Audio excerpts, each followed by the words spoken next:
и очи, включително да се затворите очите. Но в такъв случай трябва някой друг да ви я нанесе. Защото няма как, извинявай, че в гръб, няма как да стане, да ви се, някой сам да си сложи и да си затвори очите в лежащо състояние.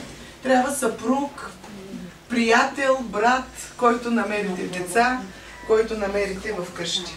И може ли един въпрос? Тези всички кремове, които трябва да използваме предварително, какво трябва? Не трябва ли да има почистваща процедура или може да ги започваме направо така? Много е важно, може и най-скъпия крем да си вземете, обаче този крем няма да ви свърши работа, защото няма да е на почистена кожа.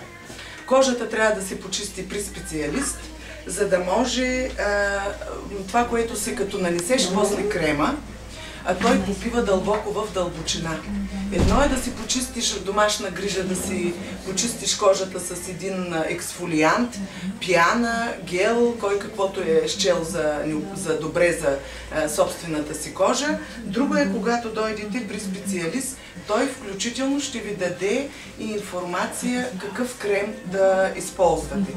Примерно, ви отивате, решавате, че вашата кожа е мазна. Отивате в една аптека и какво прави аптекарката? Без да подценявам на аптекарите труда.